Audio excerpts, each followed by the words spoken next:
Hey everyone, it's Wingspan TT, and if you're watching, you know what time it is. No, it's not time to change your major from art history to something useful. It's time for Path of Exile. What's Path of Exile all about? Well, Path of Exile was made by Grinding Gear Games. I actually interviewed them for Top Tier Tactics, and it is basically the game that Diablo 3 should have been. I know that's a big statement to make. I know that's pretty much a lot of people are going to hate on that kind of statement. And I would even go so far to say that this game is overall better than Diablo 2. And that doesn't mean, maybe Diablo 2 is the best at its time for what it was. But basically, they took Diablo 2, they updated the graphics, they updated so much of the gameplay, they just made it its own. They fixed a lot of the problems of the genre in general. The whole action RPG genre that Diablo kind of set off into motion with Torchlight, which I hate, with Diablo 3, which I hate, with a lot of games, that, had varying levels of success. And here I'm playing as Arathea, my Hardcore League Ranger. That's right, Hardcore. I figure I've been playing these games for 20 years or whenever they first came out. I'm pretty sure I'm qualified to play hardcore. There's nothing pretty about my character. She doesn't have Amazonian cleavage. I'm in a fucking gothic, scary ass world. There's no time for cleavage, just time for killing things, and that's about it. So let me explain a couple things about Path of Exile. For anyone who doesn't know, so far it's in open beta right now. I've been playing since closed beta. I got in on it kind of early. Here, a lot of things are going to seem familiar. You have your life globe, you have your mana globe. In addition to life, you have shield that's tied to your intelligence. And one thing that's really cool about Path of Exile, let me just see if I pull up the right thing here. You have intelligence, strength, dexterity, and each of these attributes obviously are in a lot of ways familiar. Strength gives you life, all right, but strength also gives you melee damage. So in a way, it's both offensive and defensive. Offensive on melee damage, defensive on giving you life. Okay, intelligence gives you mana that powers your skills. All right, so mana is what fuels your abilities. Having more mana lets you have more offensive output, but then it also gives you energy shield. So just by having intelligence, you get extra shielding, and shielding also comes on armor.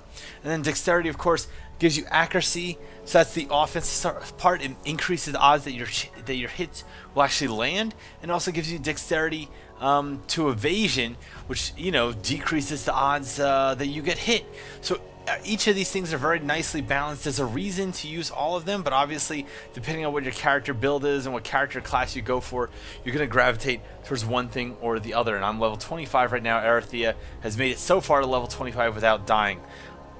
One thing I don't like about this game so much is I feel that these general character information sheets are never very useful. I liked how in Diablo 2, in Diablo 3, in some other games, this information was a lot more organized. Here it's just like a big list. It's kind of hard to read across certain things. Whatever. Let's look at skills. And skills are like a big part of Path of Exile. And as you can see, there are a lot of goddamn skills. Now these aren't skills in the technical sense. These are all passive skills. So Path of Exile, every time you get a level up, instead of getting, let's say, a skill point and some stat points, you get a single passive skill point.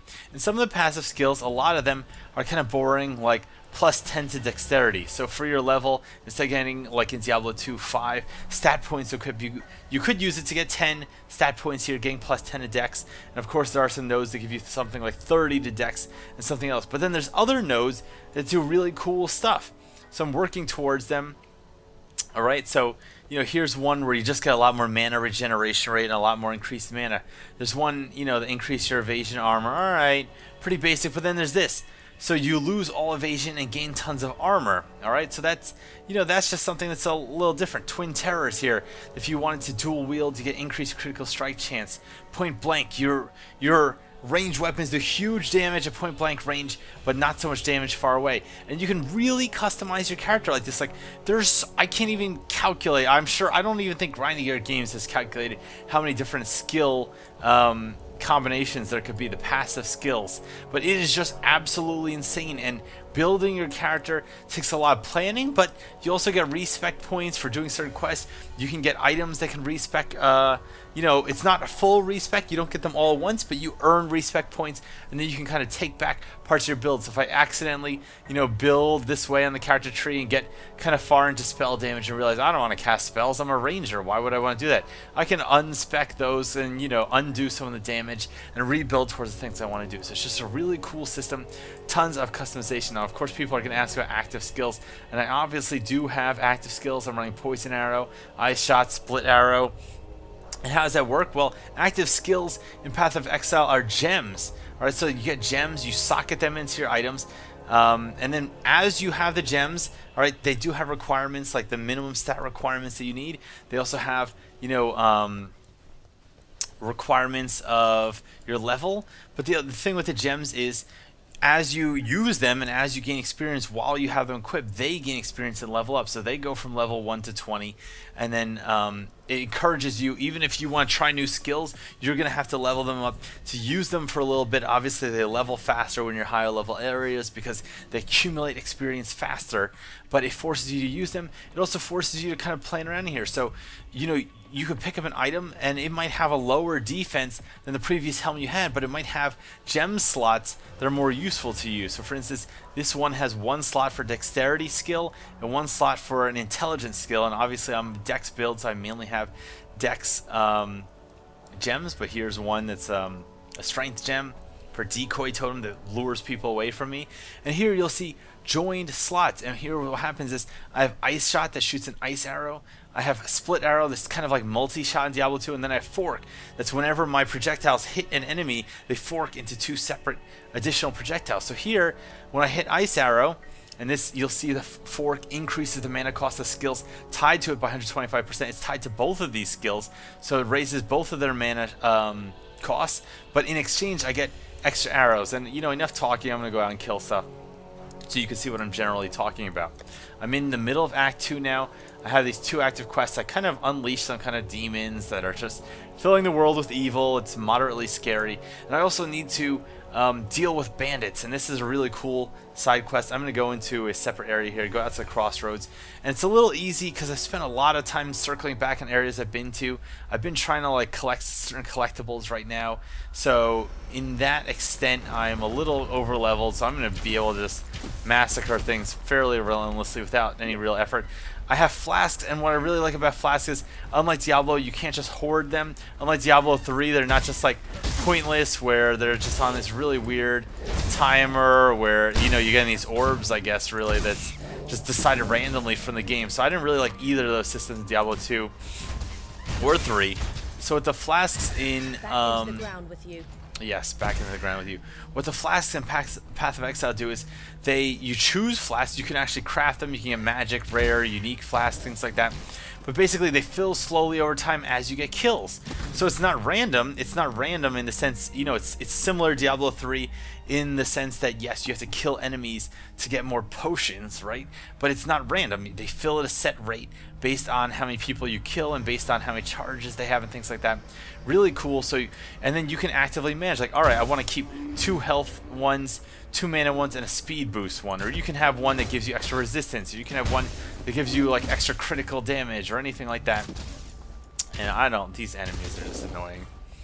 These enemies are annoying. I'm going to go out, head to see if I can deal with those bandit lords. Here's a whole bunch of guys, and again, like I said, I'm kind of over leveled, but you see when I fire my multi-shot, when I fire my split arrow, or even the ice arrow, you'll see, because I have the fork gem, that it actually splits into additional arrows, and that guy is just going to roll past me, but my evasion so high I don't take anything from it.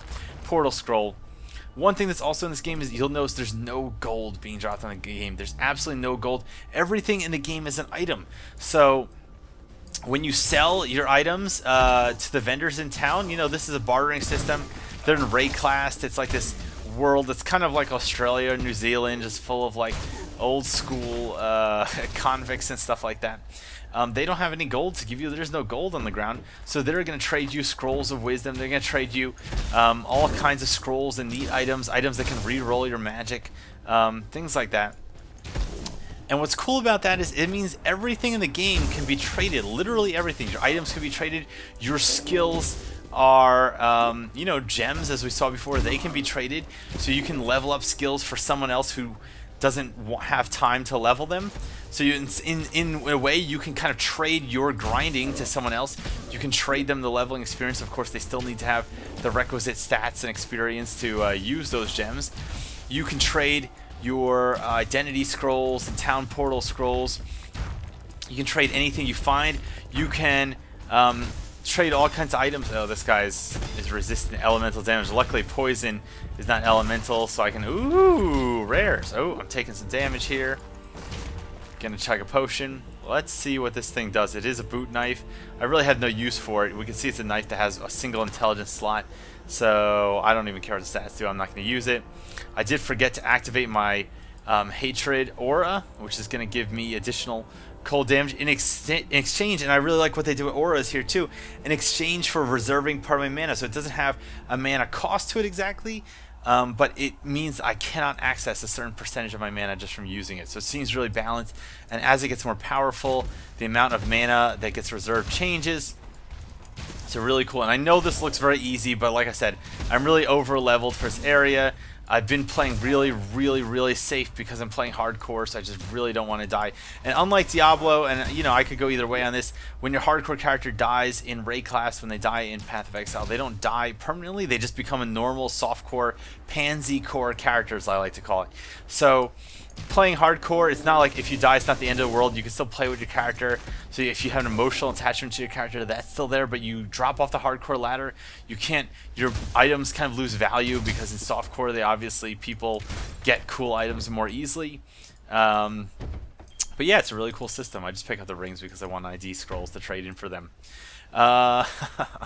The other thing that's you know, I talked about how all this stuff is itemized. Path of Exile, pretty much the only thing that's not itemized is, of course, your passive skill tree, but even that is itemized because people can trade an item, an orb that gives you a respec point, so even that is itemized. What I was going to say is, the other thing that's itemized in this game that's cool is the end game.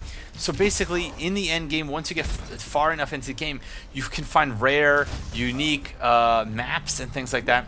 And the end game is maps. So you find maps, and then when you use them, you get a portal that goes to like kind of cool side areas that are randomly generated. And they, just because they're items, they also have things like, okay, you can have a, just like you'll have like a frosty bow that deals cold damage, maybe you could have a frosty map and then all the enemies on the map do cold damage. Or maybe you could have a lucky map and all the enemies on the map have an increased chance to drop rare items. So it's just a really cool system. What it means is that the end game will never be boring boss runs, running Bale over and over and over, doing the same areas over and over, grinding for Nephilim Valor and going through packs. You get these cool maps, you can trade for the maps. You can be like, well, I'm looking for a map that has very few number of really hard guys because my build is really, you know, good for taking down bosses. Someone else wants a kind of cow level map, so they'll trade for some map that has like tons and tons of people in it. It's really high enemy density or really high fire damage because they're basically immune to fire damage or something like that.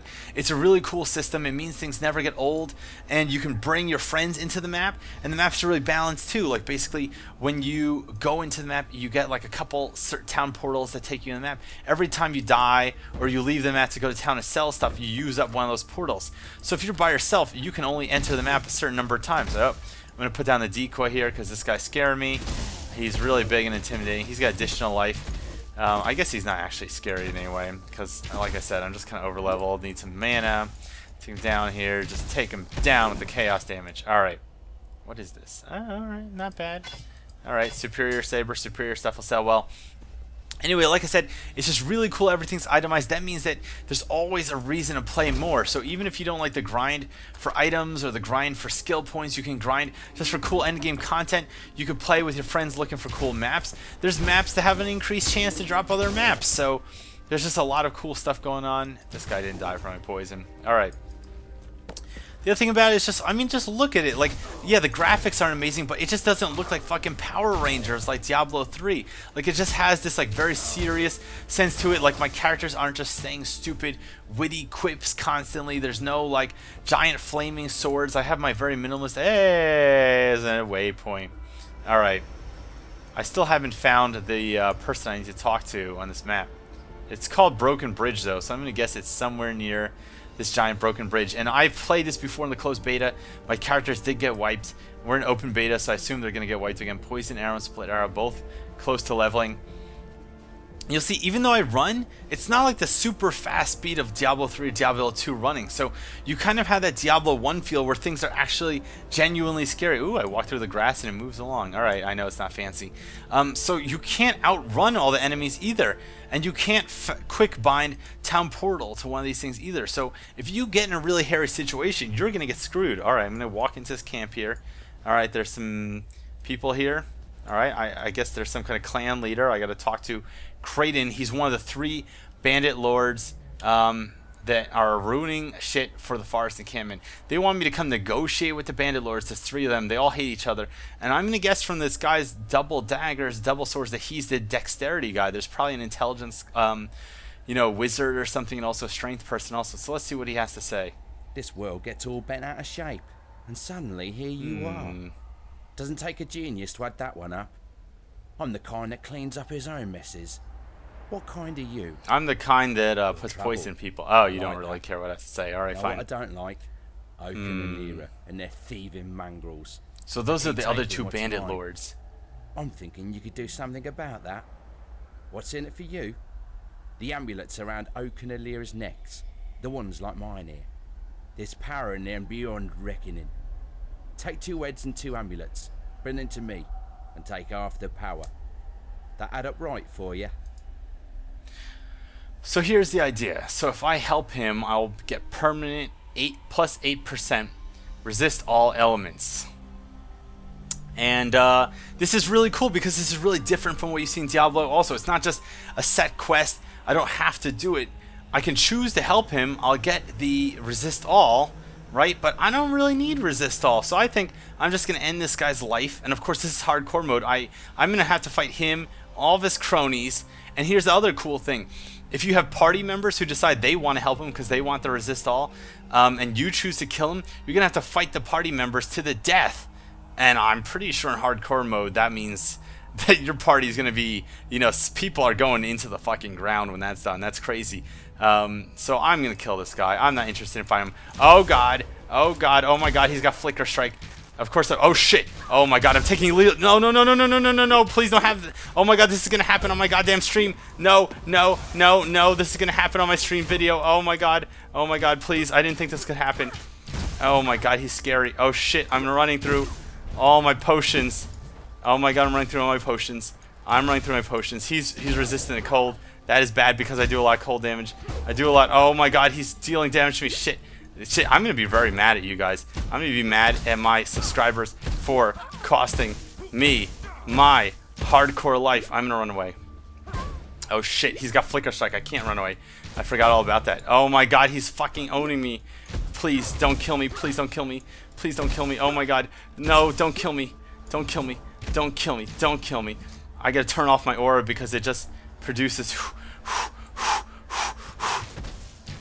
Oh my God, you saw that so close. Am I gonna live? Am I gonna live? I think I'm gonna live. Shit. Oh my God, he's teleporting right on me. Yes, fuck you.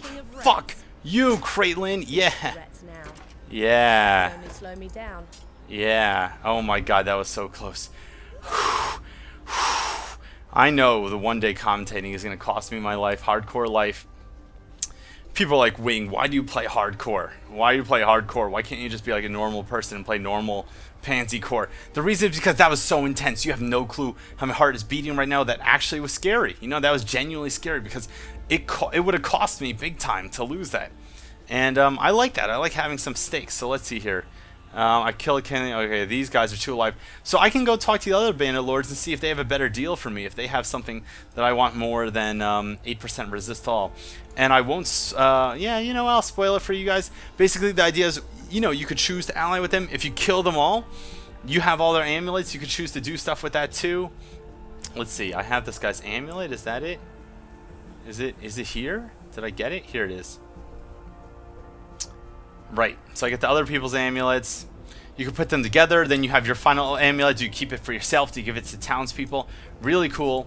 I love it. Anyway, guys, I'm Wingspan TT from TopTierTactics.com. I know I've talked for a long while. It's been 19 minutes now. I wanted to give you a sense of what Path of Exile is all about, some of the cool aspects of it, why I like this game, why I'll be playing it. It's an open beta right now, so anyone can play it for absolutely free. There's totally ethical microtransactions, and I think you should check it out. So I hope you come back next time. If you want to see more of this, I'll definitely make more of it. If you don't want to see more of it, then I guess I'll probably have a higher chance of surviving my hardcore life. Either way, I guess I'll see you next time. Cheers.